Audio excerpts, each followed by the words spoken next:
los ayuntamientos, profesora.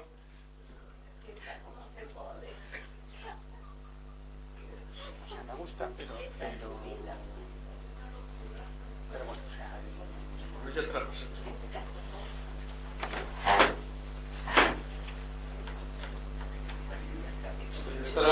Esto ya estará funcionando. Muy bien, pues moi boas noites. De novo estamos aquí con este ciclo de arquitectura que organiza a sección de arquitectura precisamente da Academia Galega de Belas Artes, esta institución pública, cultural, donde estamos todos os martes tendo actividades máis ou menos variadas. Este martes pasado tuvimos un concerto precioso, un grupo de cámara. Hoxe temos unha conferencia de arquitectura. Bueno, en fin, hai unha sucesión, unha continuidade de actividades ao que libres, e todo o mundo pode vir, estades todos invitados aquí, non? Pero hoxe temos unha actividade de arquitectura, eu podo decir moi especial porque trátase de un arquitecto coruñés, Mateo Millar, fillo de un amigo xa fallecido, arquitecto tamén na Coruña, moi conocido, con moita obra, un home moi vinculado coa cidade porque estuvo moitos anos como arquitecto en Facenda, no Catastro. Bueno, el sigue, digamos, esa estela do pai, non? Pero o curioso de Mateo é que non estudiou aquí na Coruña, sino que foi a estudiar a Inglaterra, a Londres. Por tanto, estuvo vivindo fora da cidade moitísimos anos. A súa formación é unha formación moi diferente da que se impartía e que se sigue impartindo seguramente na Escola de Arquitectura da Coruña. Por tanto, creo que é moi interesante a conferencia que nos vai a dar ele, porque a súa experiencia profesional é moi diferente a que teñen os arquitectos, a que temos os arquitectos que estamos aquí. Bueno, no meu caso é un pouco diferente porque eu tamén me fui a estudiar fora. Antes non había escola de arquitectura cando eu me formei, entonces había que ir a estudiar a Madrid ou a Barcelona. Bueno, pois Mateo é un caso destos que non tuvo, quixo, seguramente por motivos personales, estudiar fora daqui da Coruña. Foise precisamente a Londres, ali fixo a carreira nunha prestigiosa escola de arquitectura, e non solamente iso, sino que despois de terminar, pois quedouse ali en Londres traballando en prestigiosos estudios de arquitectura. Estábame contando que estuvo moitos anos traballando no estudio de Norman Foster. Ali, creo, adquiriu unha formación moi especial, porque, claro, Norman Foster xa non é solamente unha arquitectura personal e privada, sino que tamén, vamos a decir, casi como unha escola, non? De arquitectura, non? E despois deso, ainda tuvo outra experiencia con outro grandísimo arquitecto, Ernest Rogers, que estuvo colaborando con él nunha importante obra en Barcelona, un edificio comercial, recreativo, na Plaza de España, que foi a transformación precisamente do que era a antigua Plaza de Toros, ¿no? Bueno, como digo, experiencias moi interesantes que, bueno, creo que nos pode falar, nos deberías de falar tamén destas cousas. Bueno, el, despois de toda esta experiencia e todas estas colaboracións, claro, hoxe en día ten un estudio profesional na Coruña importante, con traballos aquí que espero que nos vai a contar. E, bueno, simplemente agradecerlle a súa presencia, porque me trouxo recordos da súa familia, dos seus pais, que eu conocín e tratei, personas moi interesadas, moi interesantes, bueno, pues tuve moi boas relacións. Muchas gracias. Nada, gracias.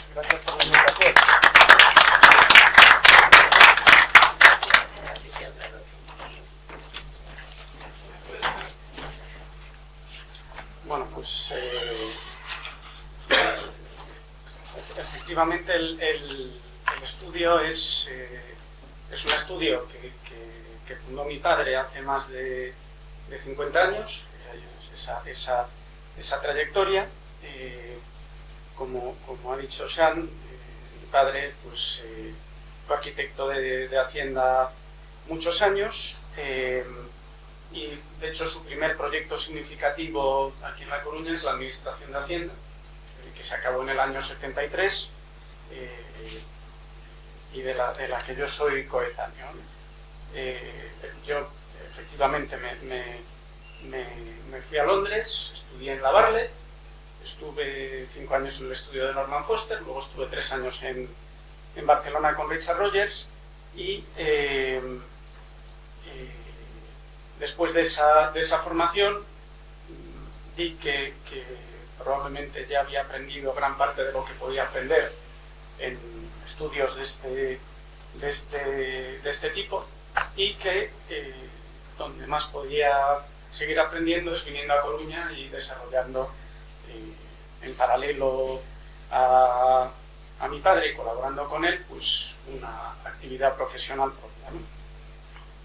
Esta imagen es una foto de un portal, que es el primer proyecto en el que colaboramos mientras yo aún era estudiante, y que bueno, que es el inicio de esa trayectoria de colaboración que tuvimos durante aproximadamente 10 años. Los últimos 15 años aproximadamente pues, son los que ya he continuado yo en solitario en la trayectoria del estudio, ¿no? En esa trayectoria de mi padre, pues el estudio desarrolló proyectos de diversas escalas, usos, y tanto proyectos de planeamiento de desarrollo y proyectos de urbanización, como de edificación de todo tipo. Quizá principalmente la actividad más recurrente fuese la vivienda de promoción colectiva, de promoción privada, ¿no? Y esa misma diversidad que desarrolló mi padre es la que hemos mantenido estos últimos años, y es la que vamos a explorar a través de algunos de los proyectos más significativos que hemos llevado a cabo. Bien, voy a empezar con unos proyectos de urbanismo, en este caso el sector S2 en San Pedro de Visma, que fue el primer proyecto en el que trabajé con mi padre cuando me incorporé al estudio después de mi trayectoria británica. Aquí, bueno, es dos conceptos principales: un gran parque central y unas manzanas en las que se abren unas diagonales que permiten estar en contacto visual con el parque, que es el corazón de la urbanización, desde cualquier punto del sector, ¿no? La otra cosa que intentamos incorporar en este proyecto es generar unos espacios de convivencia en el interior de las manzanas privadas, donde se generase pues, un sentimiento de comunidad. Y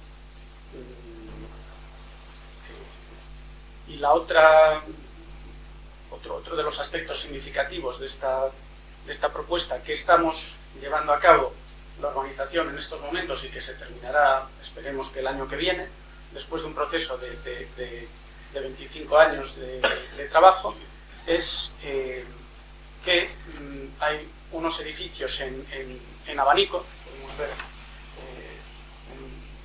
en esa zona, que son los que protegen del ruido que genera la tercera ronda hasta que se llega a la rotonda de incorporación, donde el vial se transforma ya en un vial urbano y deja de ser una vía de comunicación, ¿no? Las cubiertas inclinadas para tratar de repeler el ruido, y los edificios en abanico para generar interés desde el vehículo en movimiento.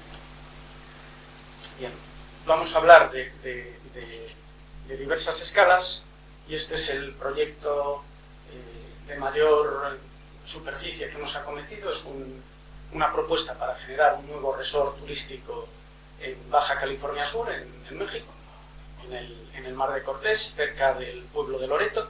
Aquí vemos una imagen aérea del solar, que era una parcela de 25 millones de metros cuadrados. Y aquí es un proyecto que creo que tuvo mucho interés porque nos llevó más allá de la escala del planeamiento de desarrollo y pues prácticamente se trató de hacer un plan general de un desarrollo turístico, ¿no? Vimos y aprendimos cosas que normalmente los arquitectos no tenemos contacto con ellas, ya que suelen ser aspectos que suelen resolver ingenieros. Aquí vemos una foto aérea del solar. Era una zona particular en la costa del Mar de Cortés, donde había un proyecto de hacer una escalera náutica que permitiese a los barcos ir navegando desde Cabo San Lucas, ir subiendo por el interior del Mar de Cortés. Loreto era una de las escalas que estaba prevista en esta escalera náutica. Y este solar en concreto es uno de los pocos sitios en toda la trayectoria de la costa donde hay una zona, una extensión amplia de terreno que no se ha escarpado. Bien.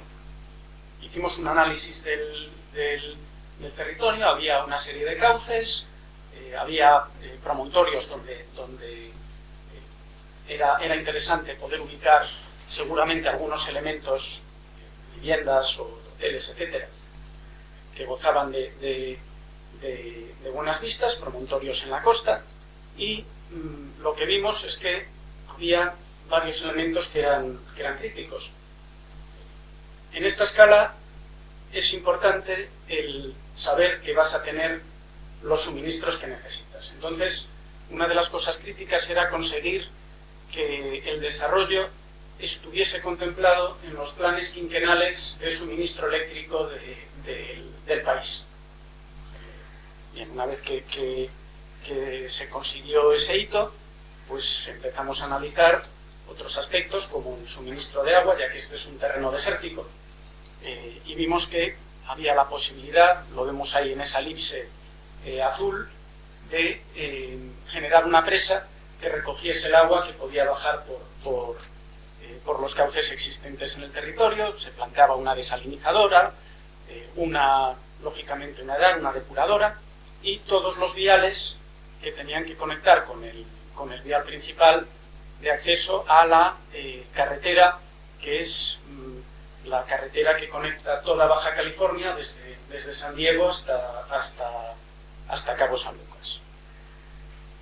Hicimos un análisis de la franja de territorio más próxima al mar, que era la que tenía más interés para ese posible desarrollo turístico, donde ubicar hoteles, una marina que sirviese como ese paso en la escalera del Mar de Cortés, zonas residenciales de diversa densidad, campos de golf, etc. Y la otra cosa que estudiamos bastante a fondo, que era otro de los problemas que teníamos que resolver trabajando a esta escala, que era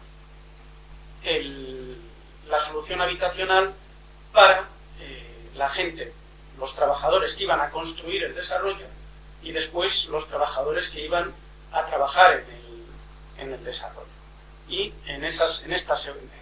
se ve en el plano una segunda línea de edificación en la que hay 3 núcleos, que es donde distribuíamos a toda esa fuerza laboral, que era otro de los elementos necesarios para un planteamiento de estas características, ¿no?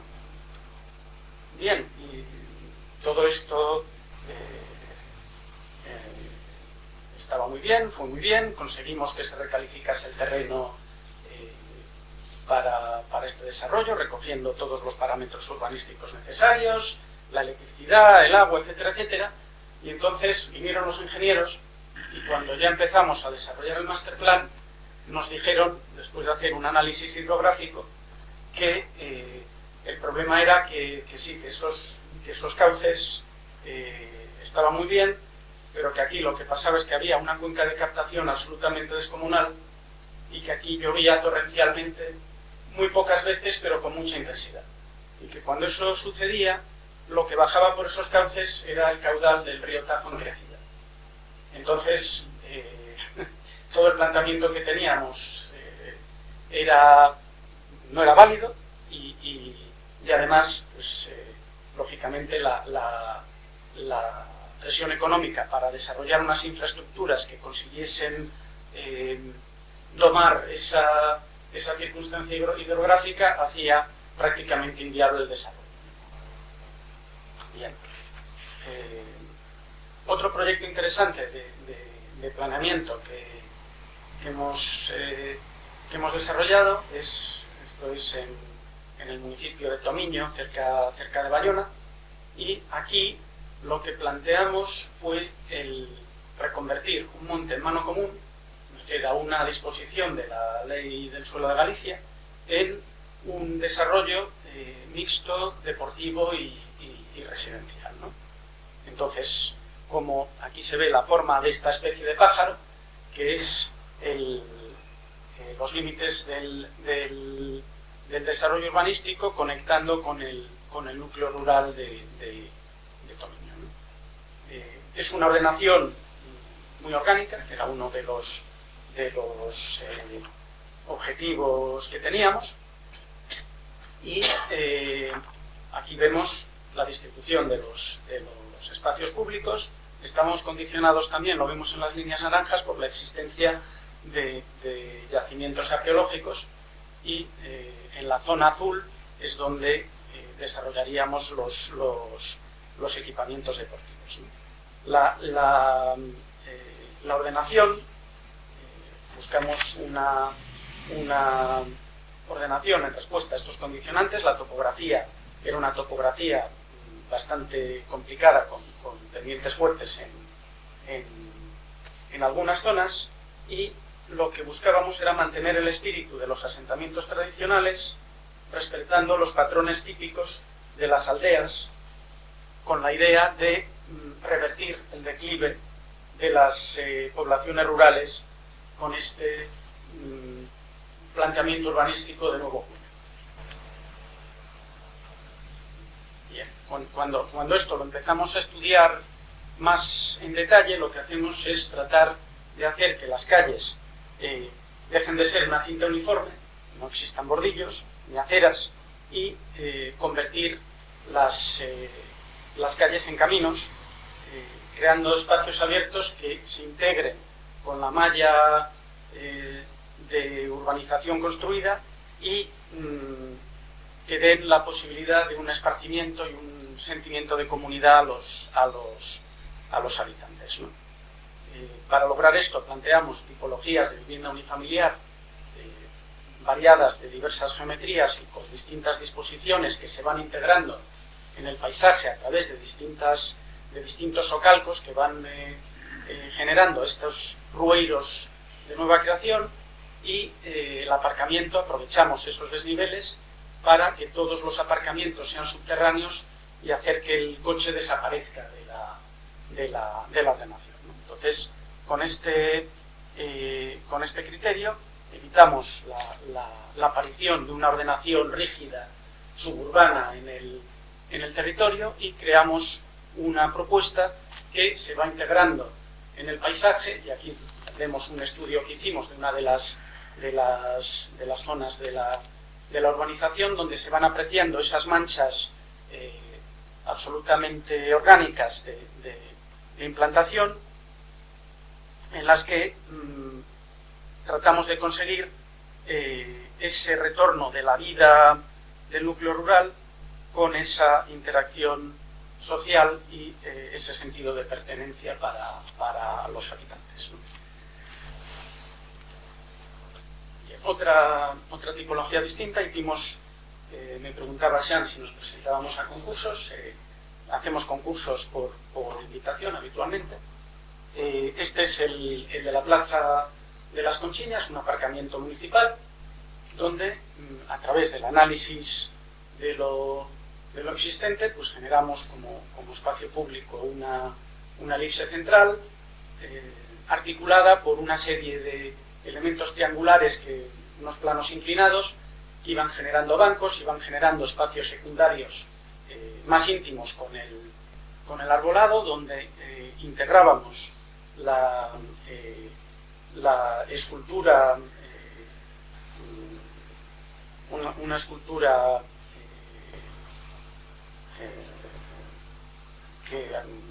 preexistente en la plaza, y donde integrábamos, aparte de las rampas de acceso al ayuntamiento, unas franjas de ventilación de 1 metro de ancho que nos permitían mejorar la calidad del aparcamiento subterráneo. A nivel de circulaciones, planteábamos una circulación en 8 que hacía que no hubiese cruces y maximizaba el aprovechamiento de las plazas. Era un concurso conjunto en el que, aparte de la propuesta de diseño, era importante la eficiencia y el coste de la solución propuesta, ¿no? Entonces aquí podemos ver en sección cómo esas franjas laterales de 1 metro de ancho permitían la entrada de aire y de luz natural, lo que facilitaba la orientación una vez que se aparcaba y se circulaba por el parking, ya que 2 de los laterales tenían estaban bañadas por esa luz natural, y planteábamos también con especies trepadoras el que esas paredes se convirtiesen en espacios verdes, además de iluminados. La otra cosa que conseguíamos con esa estrategia era reducir la necesidad de un aporte de aire, de impulsión de aire por normativa de incendios. Reducíamos a la mitad el caudal necesario, y nos preocupamos, que es una de las cosas que hacemos siempre, nos preocupa mucho la coordinación de la estructura con las instalaciones, con la arquitectura, para generar orden y generar una sensación de serenidad visual. Aquí vemos cómo los peines de los distintos elementos, el aire de impulsión, los conductos de extracción de aire, los peines de iluminación y todas las demás instalaciones necesarias se van concatenando para evitar cruces, y esto lo que nos permitía era reducir la altura necesaria para implantar el aparcamiento, y por ende reducir la profundidad de la excavación y el impacto medioambiental y económico. Aquí vemos una imagen de la propuesta final, en la que también utilizábamos especies arbóreas como un telón verde para ocultar el volumen del mercado desde la plaza. Y ahora vamos a otro espacio público, en este caso para una propuesta de un edificio corporativo en Marín, donde había que integrar en una malla urbana una propuesta para este edificio corporativo, con un museo, con una sala de conferencias que podemos ver aquí en la diapositiva, y en el planeamiento había un condicionante que era un patio interior, que es en el vector donde indicamos aquí la entrada principal. Eso en el planeamiento era una calle sin salida. Entonces nosotros la reinterpretamos creando un atrio en ese espacio, que nos permitía articular el núcleo de comunicación vertical del edificio a un lado, que es el triángulo que vemos en la zona inferior de la diapositiva, y un espacio público con una rampa que iba subiendo hasta una cafetería que se encontraba al fondo del atrio, ¿no? Entonces, con esta estrategia, aquí en sección vemos cómo tenemos por un lado las plantas de las oficinas corporativas, el espacio público semipúblico en planta baja y toda la rampa de acceso ubicada debajo del atrio, que es la franja azul que vemos en este esquema en sección, ¿no? Aquí lo vemos explicado en axonometría. Además de articular el edificio en torno al atrio, planteábamos una cubierta verde que fuese un espacio de bienestar para los trabajadores del edificio.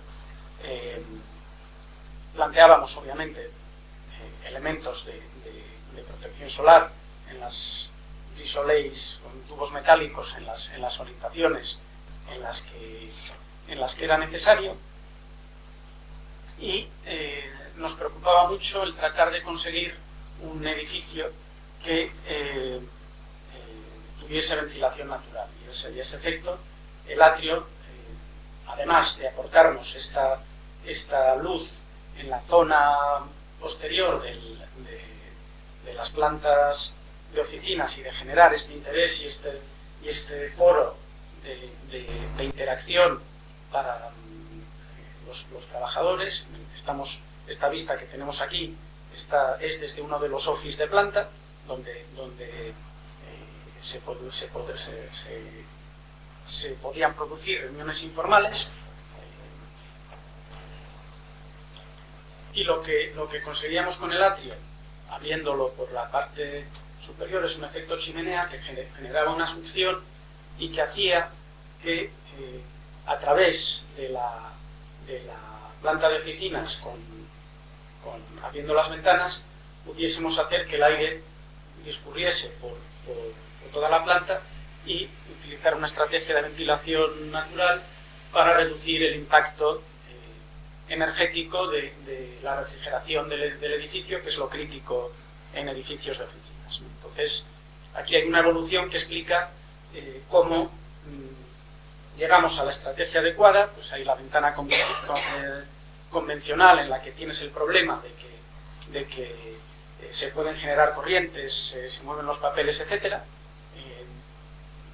Lógicamente hay que utilizar unos vidrios de protección solar para reducir las cargas solares con grisolei exteriores según la orientación.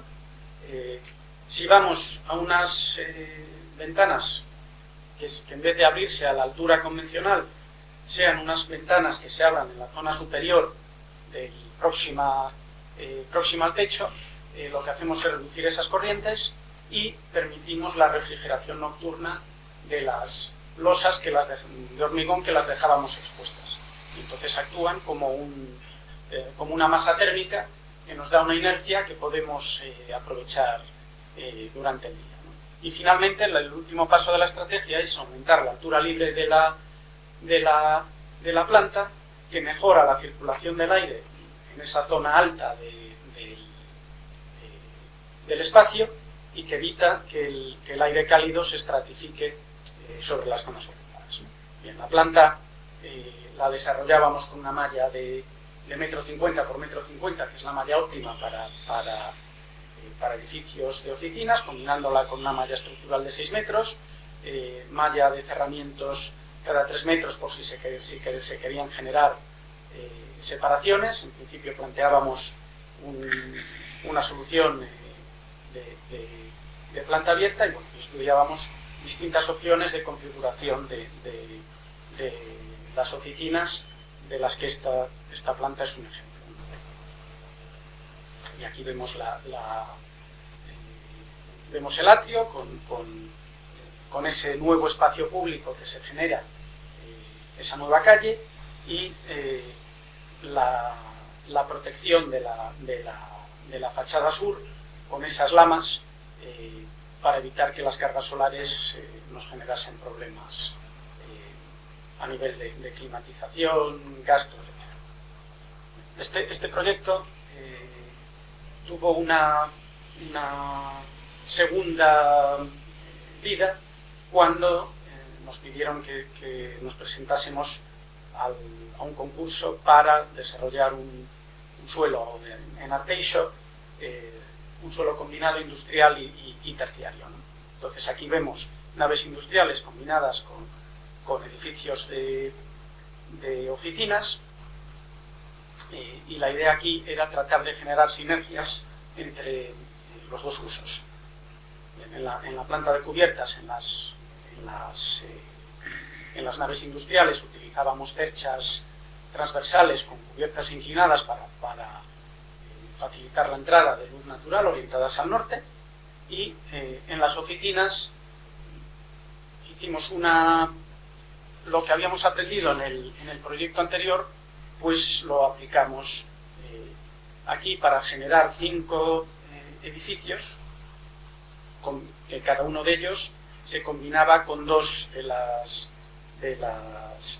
las naves industriales, con distintos alzados, distintas propuestas, desde una muy básica, como la infografía que hemos visto, a propuestas en las que ya se planteaba al 100% el uso de ventilación natural, con brisolets exteriores que se convertían a su vez en pasarelas para facilitar el mantenimiento y la limpieza de la superficie de vidrio, y una planta en la que concentrábamos todas las instalaciones, lo vemos en rojo, en el lado de las naves industriales, que podían tener sus oficinas propias dentro de la nave, pero que al mismo tiempo también se podían comunicar con el edificio exterior, y eso lo que hacía es que nos liberaba la planta completamente en ese edificio exterior, y le daba mucha versatilidad a esa pastilla, además de facilitar si se quería plantear la ventilación natural, ¿no? Porque una de las premisas que se pedían en esta propuesta es que la parte terciaria se pudiese reconvertir a un elemento comercial en algún momento, con lo que de esta forma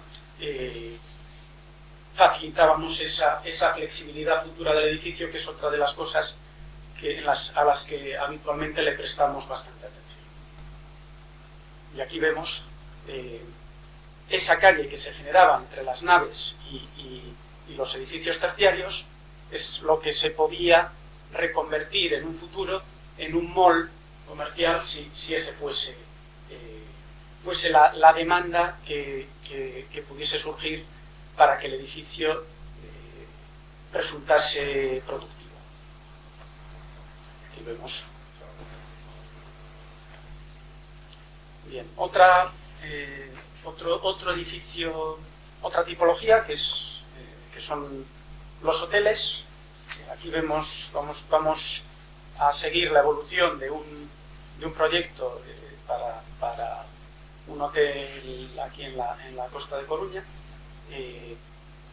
Hubo una primera propuesta que luego evolucionó hacia el edificio que finalmente se construyó, ¿no? En esta primera propuesta teníamos un cascarón metálico con un planteamiento de conseguir una calificación LEED Platinum sostenible. Reciclábamos aguas, teníamos una cubierta verde, utilizábamos enfriamiento pasivo por suelo radiante, estudiamos brisolets en las fachadas, que los balcones actuasen como brisolet, y elementos activos también con parasoles exteriores que se podían activar en respuesta a las condiciones climáticas, etcétera, ¿no?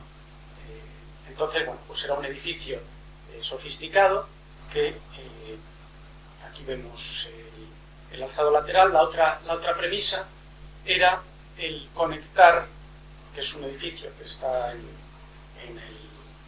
el frente litoral, y era importante el conectar la malla urbana que queda detrás del edificio visualmente con el mar, que no se perdiese esa conexión. Entonces era vital que la planta baja tuviese la máxima transparencia, ¿no?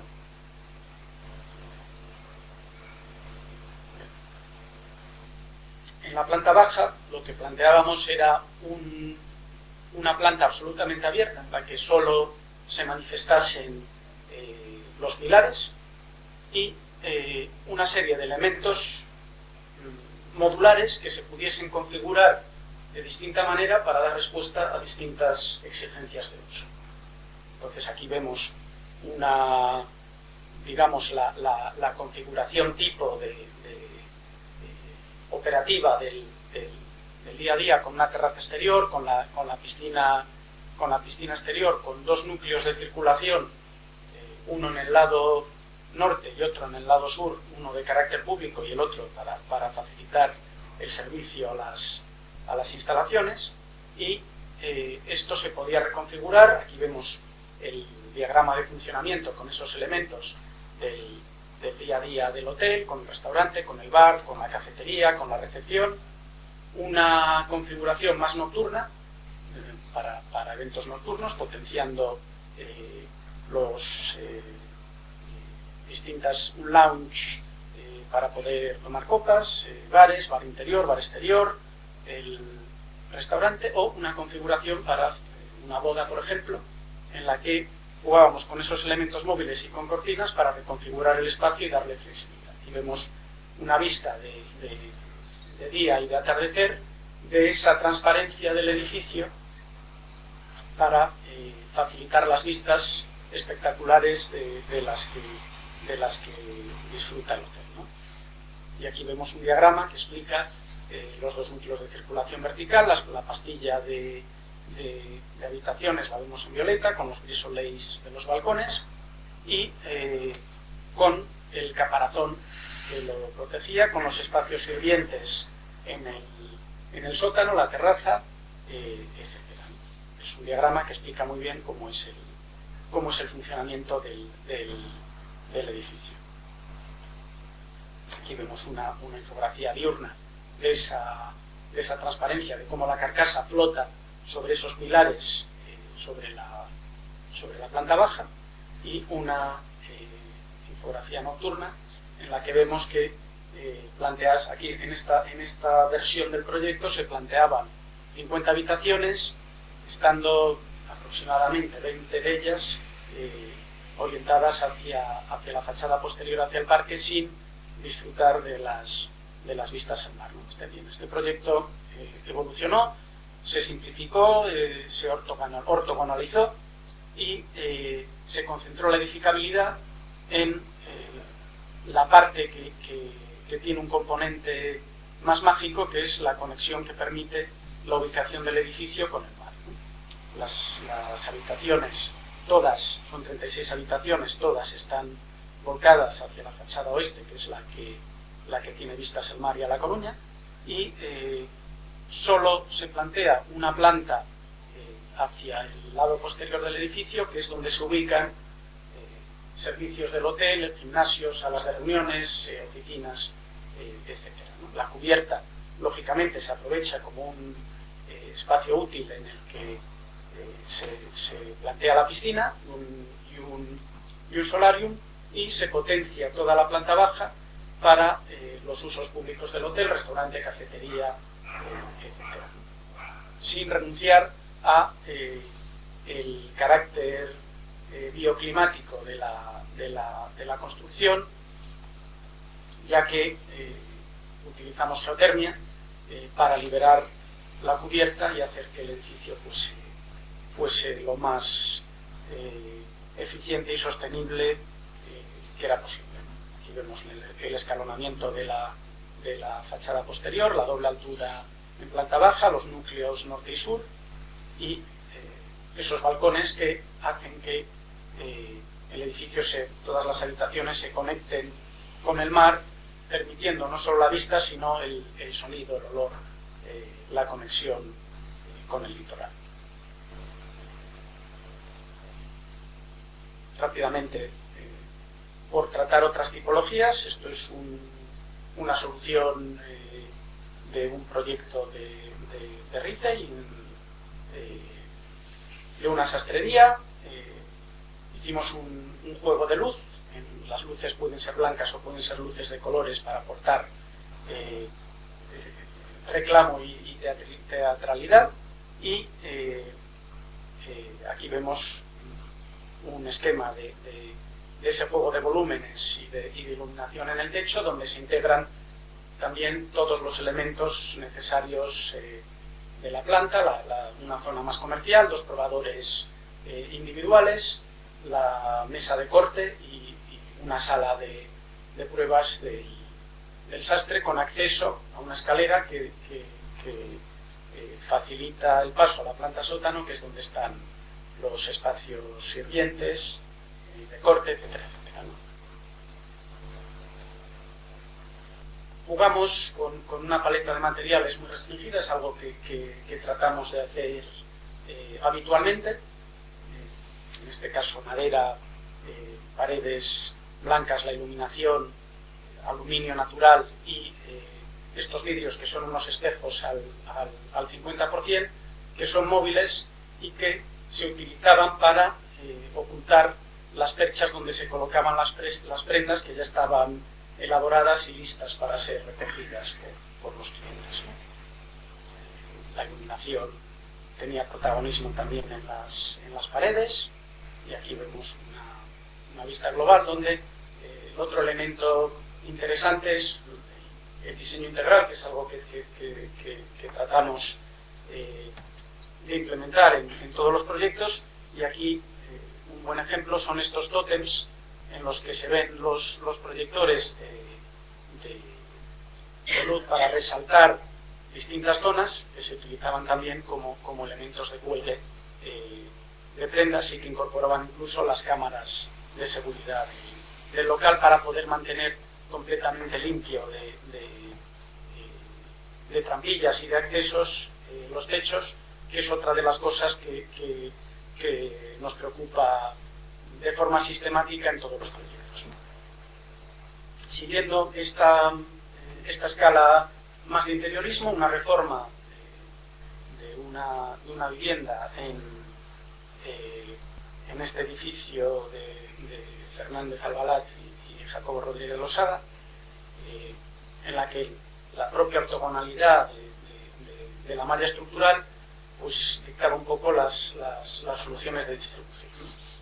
Y donde tenemos un vestíbulo de entrada, resolvemos toda la planta con tabiques móviles que dan flexibilidad y permiten configurar los espacios de diversas maneras, y aprovechamos las vigas descolgadas que tenía el edificio para generar el concepto de iluminación con unas cornisas en las que iluminamos techos y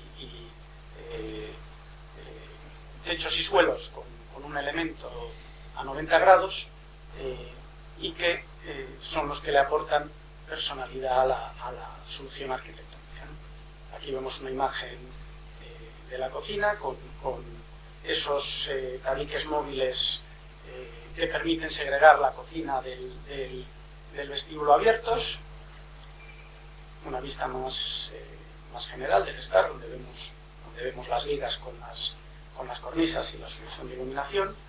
Y la otra parte a la que le prestamos mucha atención en este proyecto fue toda la integración de la fachada con este forro que oculta las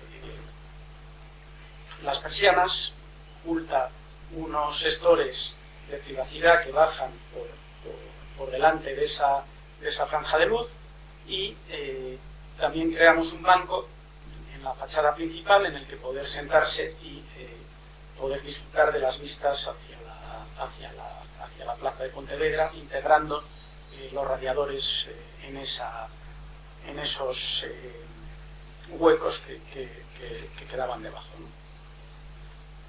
Aquí vemos uno de los tabiques móviles que permiten segregar este espacio que acabamos de ver desde el estar. Puede ser un dormitorio, puede ser un despacho, nos da flexibilidad en la utilización de la vivienda. Y también utilizamos ese vidrio de espejo al 50%, que en función de los niveles de luz nos permite que el vidrio se perciba transparente o que sea un vidrio reflectante que nos da privacidad, más detalles. En la distribución había 2 dormitorios individuales que por sí solos eran un poco reducidos, y lo que planteamos fue un tabique móvil que permitiese unirlos, porque de esa forma pues, se generaba una interacción entre los dos chavales que cada uno tenía su dormitorio y podía tener su privacidad, pero al mismo tiempo podían ser hermanos y compartir el espacio, ¿no? Y saltamos a la vivienda colectiva. Esto es una cosa que nos preocupa, es la dependencia que hay siempre en los edificios de vivienda colectiva del tratamiento de la piel. Con la normativa que tenemos en Coruña es muy difícil hacer arquitectura porque está restringido a lo que hagas única y exclusivamente con los acabados de la fachada, ¿no? Aquí tratábamos de rebelarnos contra esa circunstancia trabajando con los vuelos. Se permiten vuelos de 1 metro, y aquí lo que hacíamos era una estructura muy regular en una malla de 6 por 5 metros, en la que teníamos unas pantallas de 1 metro en la fachada, y articulábamos distintos planos dentro de esa malla estructural en las distintas estancias para generar movimiento, ¿no? La otra cosa interesante aquí es que este proyecto, que es del 2004, las 4 viviendas en esquina fueron un precursor de cómo ha ido evolucionando la planta típica de las viviendas colectivas, de una distribución tradicional en la que el estar y la cocina son estancias absolutamente independientes, cada una con su puerta, a espacios más integrados en los que se integra el uso y actúan como vías de comunicación eliminando metros de pasillo, ¿no? Que es algo que hemos ido desarrollando en proyectos posteriores. Aquí vemos los alzados, la expresión de esas mallas y de ese movimiento en fachada que trataba de darle interés volumétrico a tipologías que por desgracia muchas veces no conseguimos que la tengan, ¿no? Bien, otro ejemplo de esta tipología, un edificio que hemos acabado recientemente en la Plaza Porticada. Aquí, en este alzado que se ve en este lado, reinterpretábamos el edificio que era parte de este polígono que ya se había ejecutado y que teníamos que responder al mismo ritmo de fachada. Pero lo que es interesante aquí es que sucedió en el planeamiento algo que por desgracia no sucede habitualmente, que es que teníamos más volumen que edificabilidad. Normalmente la edificabilidad casa exactamente o cuesta implantarla en el volumen que hay disponible. Bueno, pues aquí lo que pasaba es que había demasiado volumen para los metros de edificabilidad que se podían materializar, ¿no? Entonces lo que hicimos fue hacer de la necesidad virtud y crear unas viviendas tipo loft con huecos a doble altura en todo la parte del edificio que no daba la plaza porticada y que no teníamos que responder a esa misma fachada que nos exigía el planeamiento en el lado de la plaza porticada, ¿no? Aquí vemos esas distribuciones de 3 tipologías con esos huecos a doble altura, tipologías de 2, 3 y 4 dormitorios que generan pues, espacios en doble altura que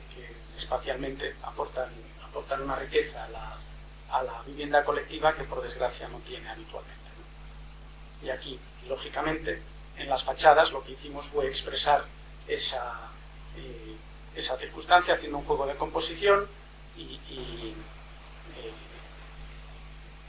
claro, aquí como no teníamos edificabilidad, pues no podíamos hacer vuelos, o sea, volvemos a ese problema de las pieles. Bien.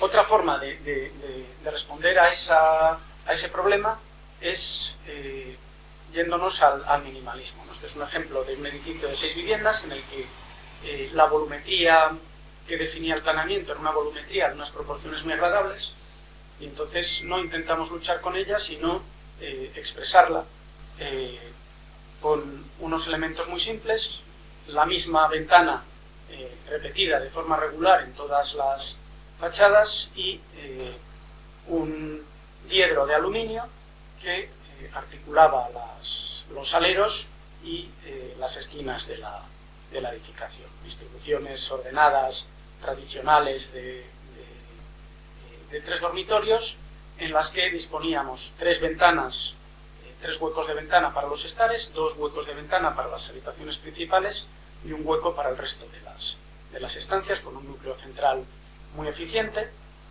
Y aquí vemos detalles de ese diedro en el que utilizábamos el aluminio para incorporar la recogida de aguas pluviales de la cubierta plana, y en las ventanas un marco a 45 grados que jugaba con la luz, y unas barandillas de vidrio en las que incorporábamos una serigrafía degradada en la zona inferior para evitar la sensación de vértigo que se puede dar porque teníamos aperturas de suelo a techo.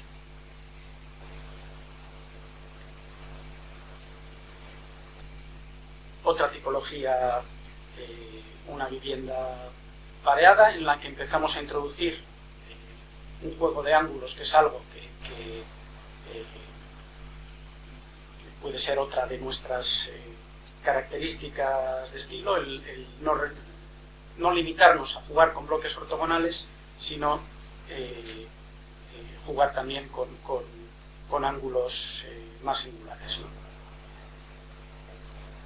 Y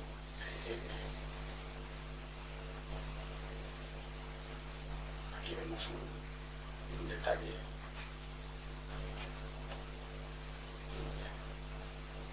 Ejemplos de vivienda unifamiliar, que es donde se puede ser más creativo. Este es un proyecto en el que la planta y la orientación nos invitaban a pensar en una distribución basada en triángulos equiláteros, lo que generó unas plantas de una cierta complejidad. Están articuladas por una rampa que hace las veces de vestíbulo y que va conectando ese estar comedor-cocina en 3 niveles, con una distribución que permite que los distintos dormitorios tengan siempre zonas acristaladas con privacidad, ¿no? Aquí nos teníamos que ir integrando también en la pendiente de la parcela, eso por exigencias de la normativa nos hizo plantear una cubierta inclinada, y estos elementos romboidales, que son los que permiten integrar los cerramientos ortogonales en esa cubierta inclinada, y que fueron los que dieron aparición a la estética exterior del proyecto, ¿no? Aquí lo vemos en sección, los 3 niveles con esa cubierta inclinada, con esos diedros, como vamos ciñéndonos a la pendiente del terreno, y aquí los dormitorios que cada uno de ellos se va volcando, teniendo sus zonas propias privadas y sin interferencia de otras estancias. Y finalmente la piscina, que era una piscina en voladizo romboidal, con una zona más cuyo objeto era reflejar el atardecer, ya que esta fachada está orientada al oeste, y otra zona más práctica donde había profundidad y se podía nadar de forma convencional, ¿no? Otro ejemplo de esta integración con el solar, que es otra de las cosas que siempre nos ocupa. Es un proyecto en una parcela de planta triangular una pendiente muy fuerte, y aquí hemos ido jugando con las plantas, con triángulos rectos, en este caso, y hemos ido integrando la volumetría con una serie de plataformas que van bajando por la ladera, ¿no?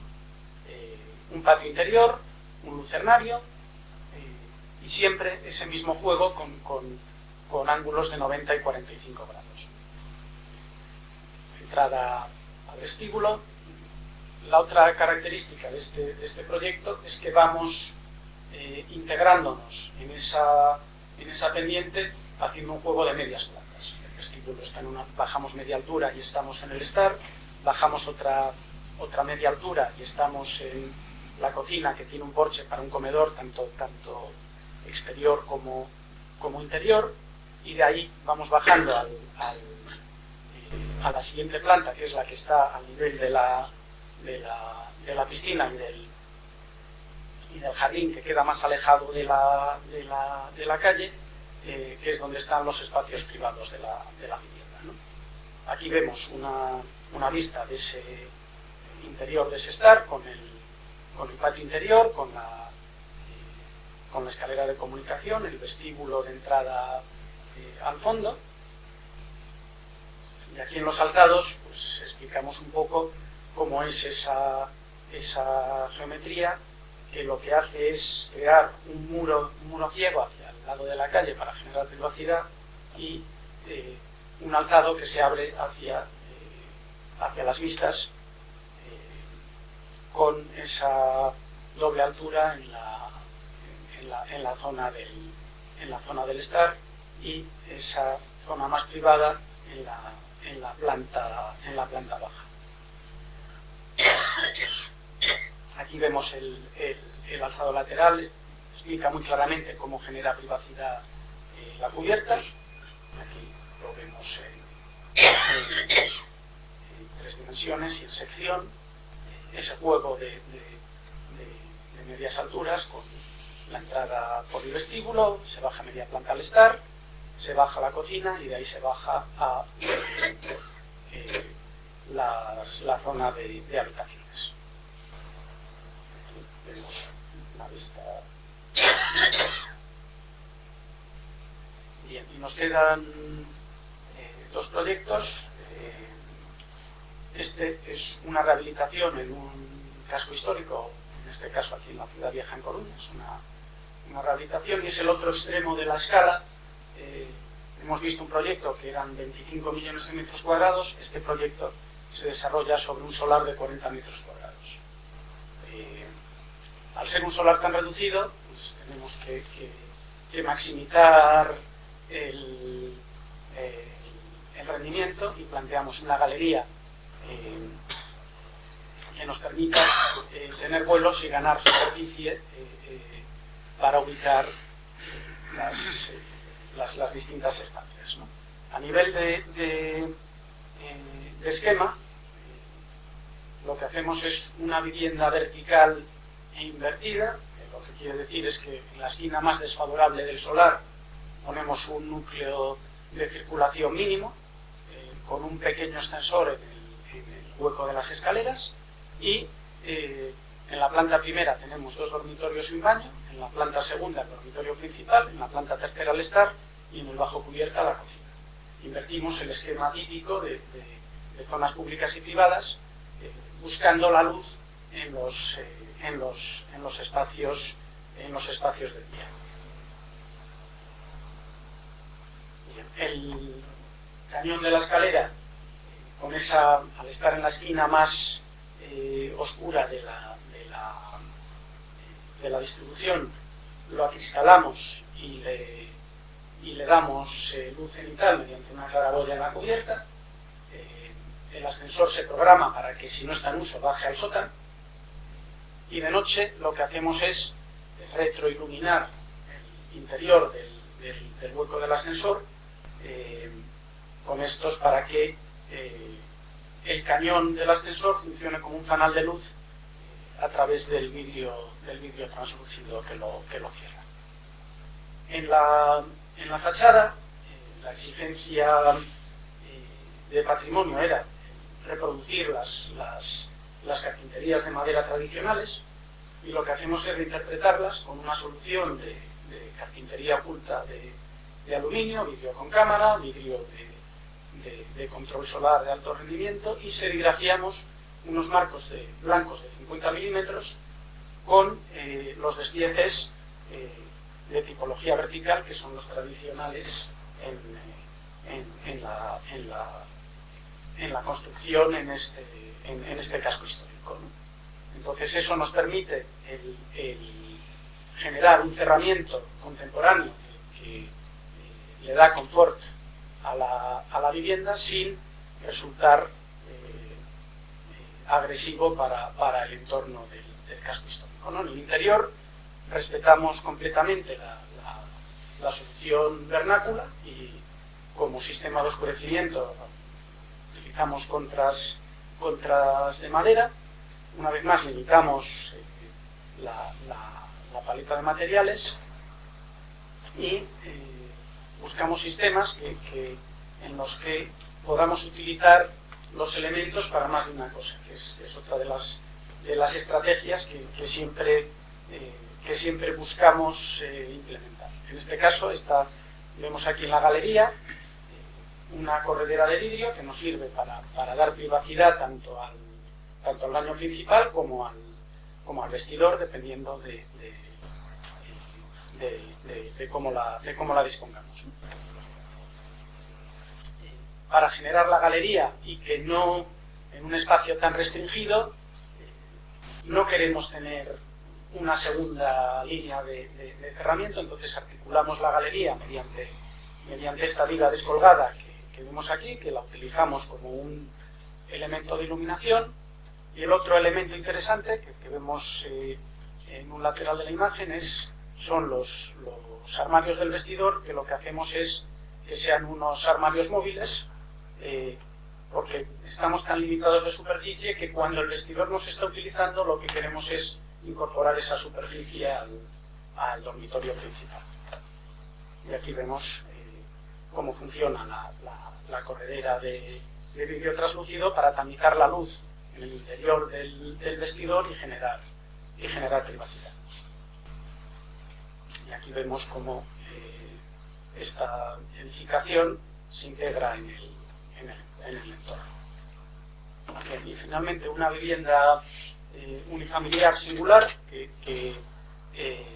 es el último proyecto en el que colaboré con mi padre, y en el que estos dos bocetos iniciales expresan buena parte de todo el trabajo que se desarrolló a posteriori para materializar esta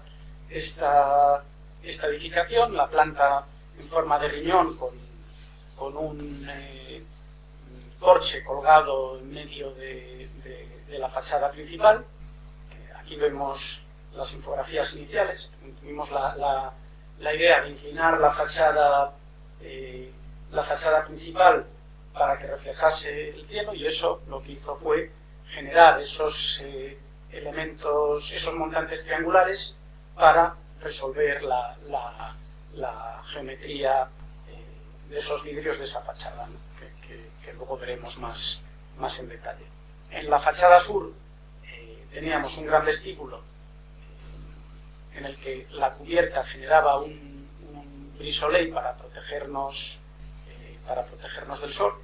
Las cubiertas eran dos cubiertas con geometrías diferenciadas, conectadas por un lucernario intermedio. Aquí en los alzados vemos muy claramente la geometría de la edificación, en la que buscábamos envolver el mayor volumen posible con la mínima superficie posible para hacer más eficiente los cerramientos. En sección ese vestíbulo con ese porche, un porche exterior en la planta bajo cubierta, y se ve también la solución de los cerramientos de la fachada inclinada, que para abrir esos vidrios pues la solución son unos vidrios motorizados que lo que hacen es enterrarse en el terreno para generar esas aperturas. Voy a hablar solo, es un proyecto muy complejo, voy a hablar solo rápidamente de la cubierta y de los cerramientos.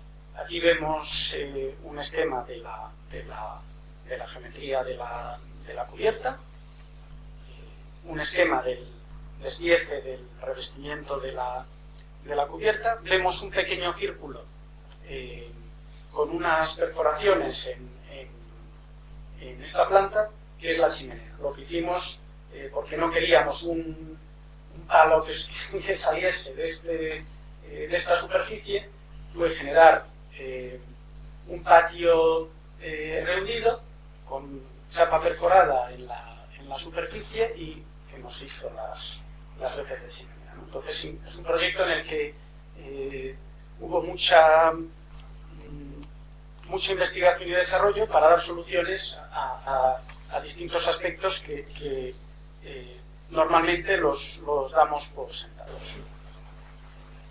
La geometría de los cerramientos, las distintas tipologías de cerramiento, la parte inferior la fachada sur, en el medio la fachada norte y en la parte superior la fachada interior, porque en la fachada principal reinterpretábamos la solución de galería con un doble acristalamiento, generando una zona intermedia que se podía abrir o cerrar en respuesta a la situación climática de las distintas estaciones que tenemos en Coruña.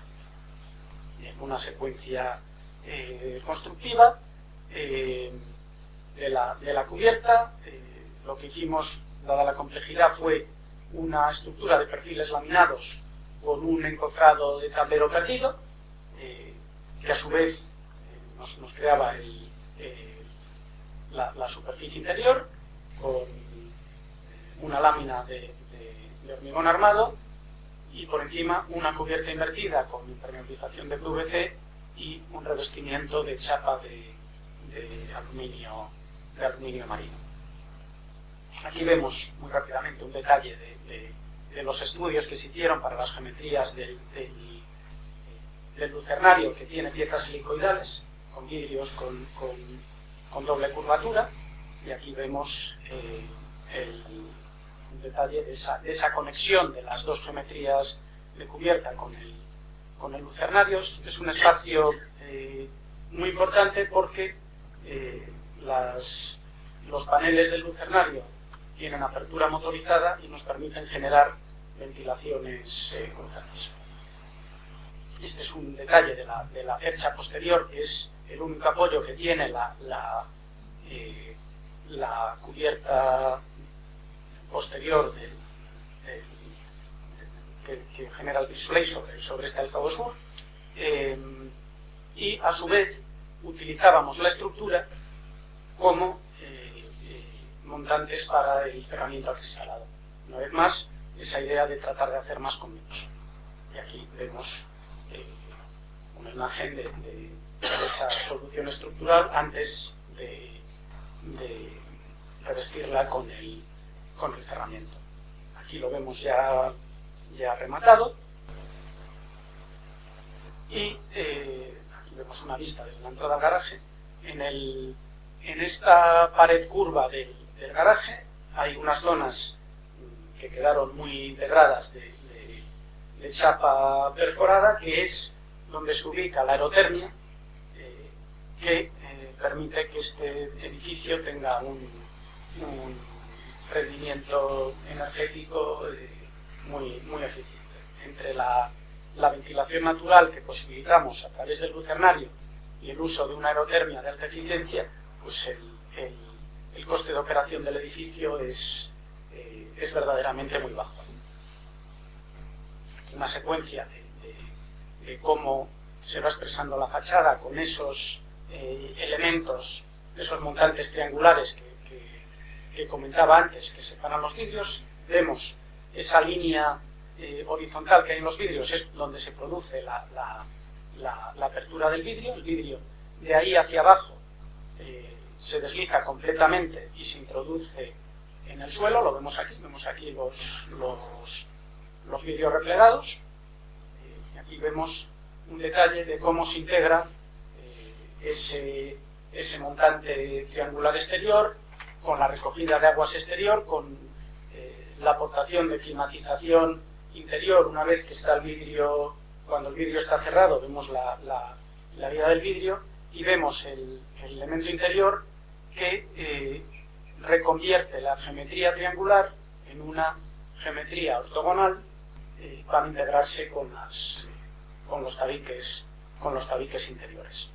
Aquí vemos el espacio entre la piel exterior y la piel interior de las galerías.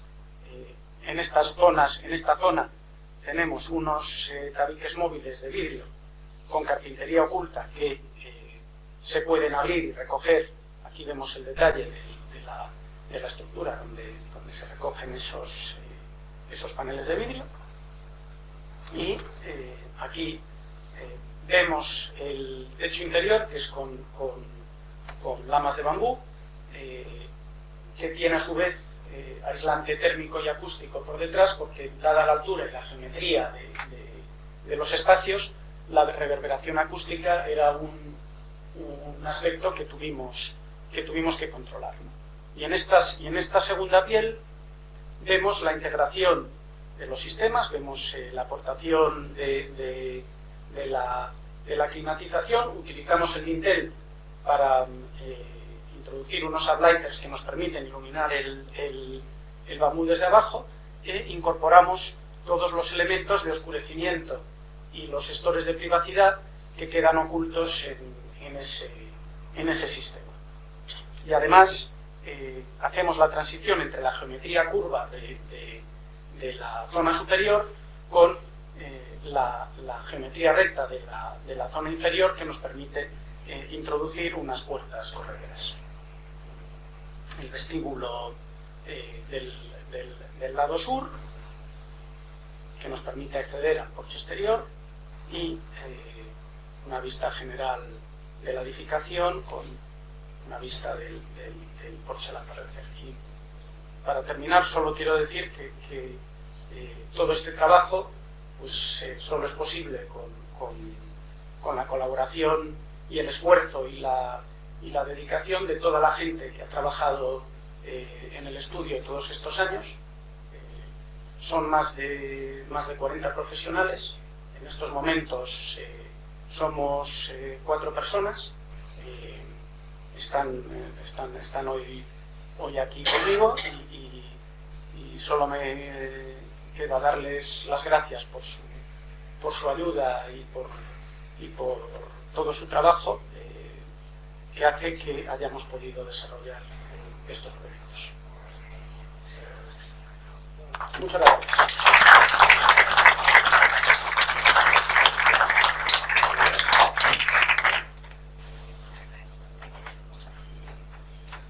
Bueno, menuda exhibición, ¿eh? Ha sido un derroche de energía arquitectónica asombrosa, porque todas estas cosas no surgen así de la nada, ¿eh? No. Requieren una meditación y un desarrollo muy cuidado, porque ya se ve que está todo al milímetro, ¿no? Bueno, acostumbramos, si alguna persona quiere hacer alguna intervención. Yo quiero felicitarte, antes que nada, me parece fantástico, es un arquitectazo. Luego, de las primeras me impresionó, porque yo soy admiradora de Foster, que acá a nadie le gusta Foster, porque lo estudié. Y sobre todo la torre de Stuttgart, con toda la parte climada que veo, que aparte de la pureza que trabajas en las cosas de alta, tienes el mismo cuidado por todo lo ambiental, y me pareció fantástico. Muchas Porque gracias. sacando a Foster nunca había visto a nadie más. Bueno, al final es, como decía Sean, el trabajar en un estudio así es una escuela, ¿no? pues una de las cosas que siempre pienso es que Foster en muchos proyectos lo que hace es arquitectura clásica. Y es, bueno, pues una arquitectura limpia, sin artificio, que responde a los condicionantes técnicos de programa, y bueno, pues puede darte muy bien. Sí, yo cogeo del mismo pie, sí. Y luego me gustó mucho en las viviendas, porque claro, en los edificios en altura tienes que tener la pureza de todo, que además tienen usos varios, ¿no? Pero en las viviendas me parece fantástico cómo trabajan los espacios, los detalles. Muchas gracias. Sí, la verdad que pocas veces digo estas cosas de un arquitecto, pero te lo merezco. Gracias. No Mire, te quería preguntar si es que se puede decir dónde está esta casa. No la conozco. ¿Eh? Ah, esa es la de joven. No la conocí.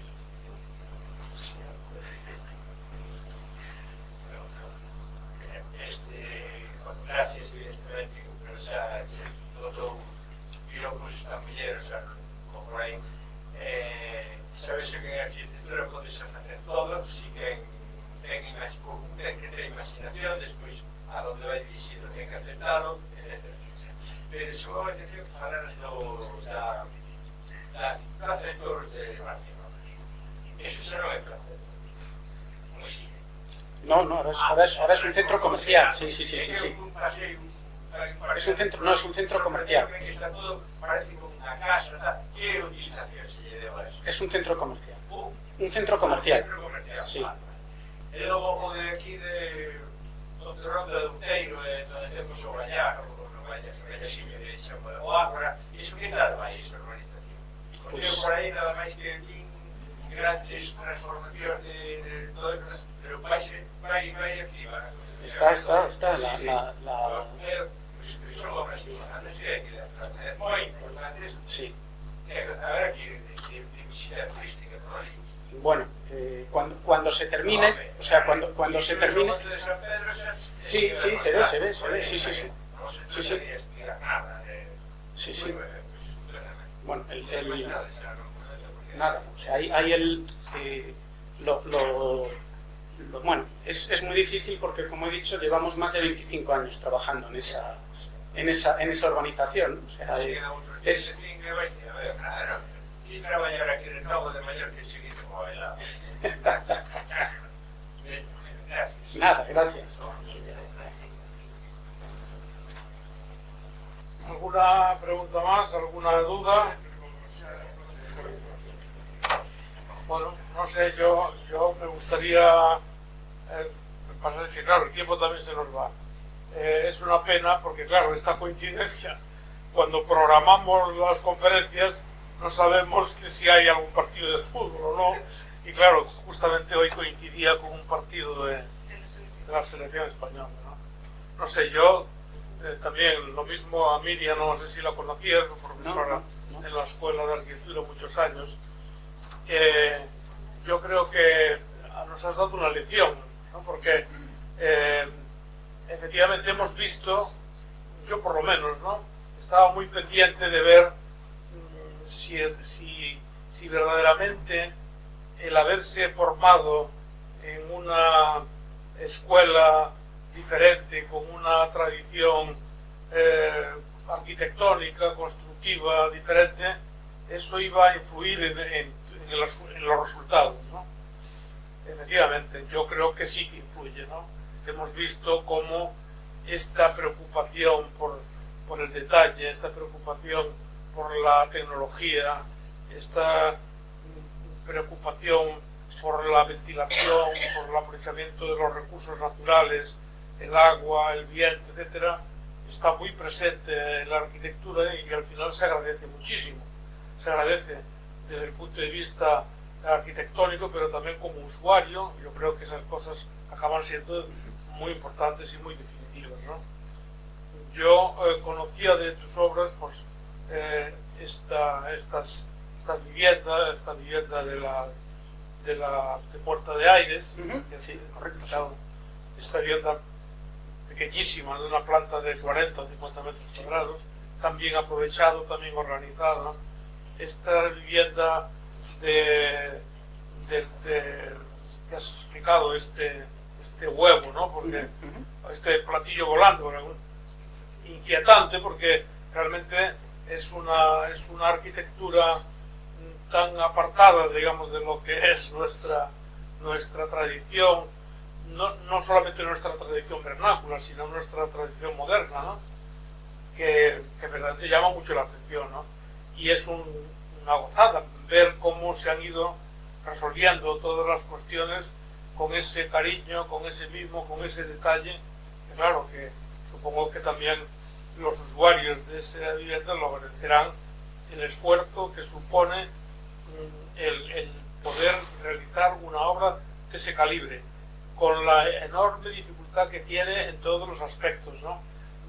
Ya no solamente por el trazado geométrico, el despiece que exige el hacer toda esa configuración de cada una de las partes de las piezas, que en el fondo no es muy distinto de lo que hacían nuestros antepasados, ¿no? Yo cuando miro en los edificios romanos o griegos, porque cuando yo estudié teníamos una asignatura que era la estereotomía de la piedra, ¿no?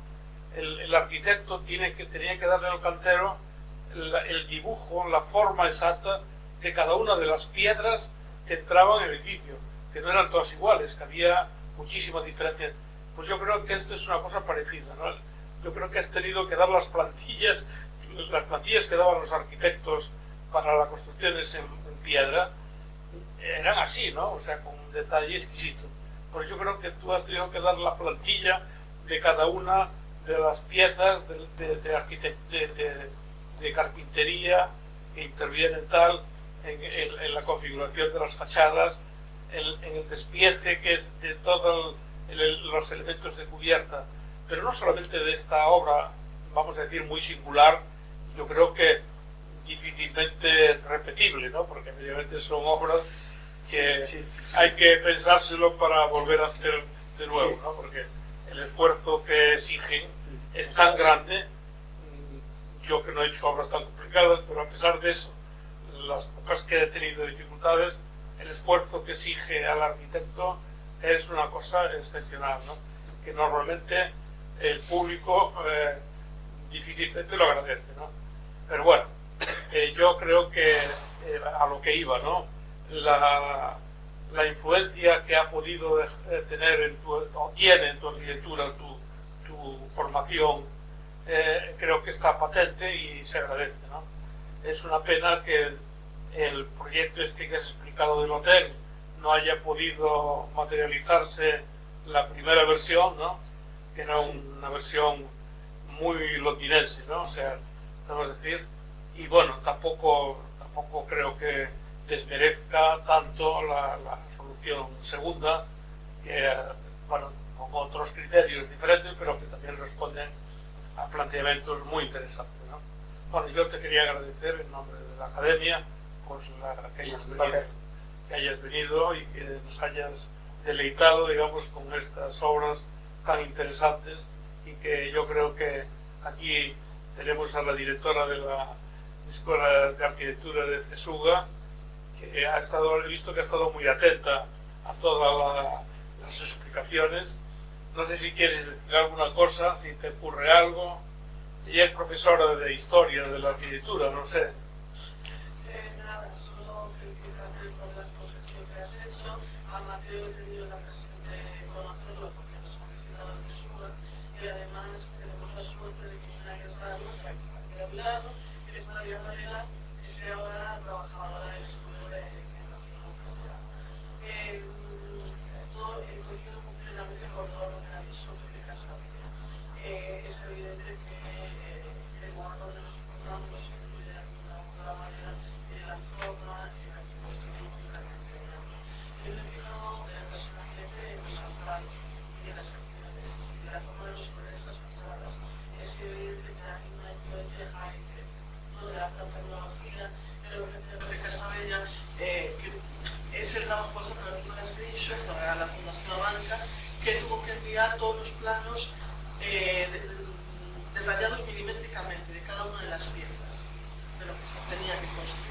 una forma de trabajar, pero ¿hay alguna otra influencia más a lo largo de tu formación en Reino Unido que hayas incorporado a tu trabajo? Estoy pensando nueva objetividad humana, no sé, es que esas secciones me recuerdan un poco a los años 20.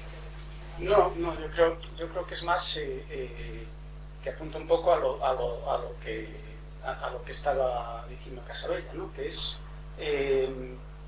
que otra de las cosas que siempre tenemos presente es que quien sabe construir es el industrial, no el arquitecto. Entonces, los planos de taller, al final, quien los tiene que hacer y a quien hay que escuchar es al industrial, porque él es el que sabe cómo se comporta el material, cuál es la mejor solución. Un ejemplo, en esta fachada, lo vemos mejor aquí, esta estructura superior, que aquí la vemos de un lado y aquí la vemos de otro, yo me estaba volviendo loco con cómo tenían que ser las soldaduras es una estructura de acero inoxidable, con cómo tenían que ser las soldaduras para que ese cordón quedase bien, etcétera, etcétera. Y aquí colaboramos con un especialista, con un fachadista, y con la obra la ejecutó Aluman, pero el proyecto lo hizo un fachadista con el que trabajamos, porque esto está por encima del conocimiento. Hay que trabajar con un especialista. Y entonces yo le dije, tal y este, y me dijo, no. Y él me miró como si yo fuese extraterrestre. Me dijo, no, lo hacemos con una soldadura TAC por detrás, o sea, porque esto no se ve. Y resultó ser sencillísimo. Y quedó perfecto porque no hacía falta el cordón de soldadura. Entonces,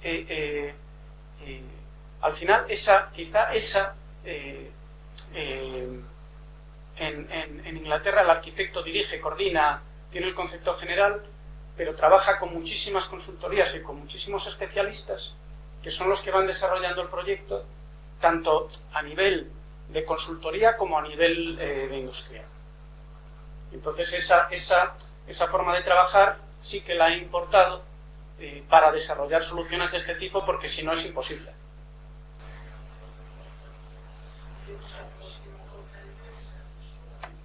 Cuando queráis. Cuando queráis. Nada. Señores, hemos terminado. Muchas gracias. Gracias.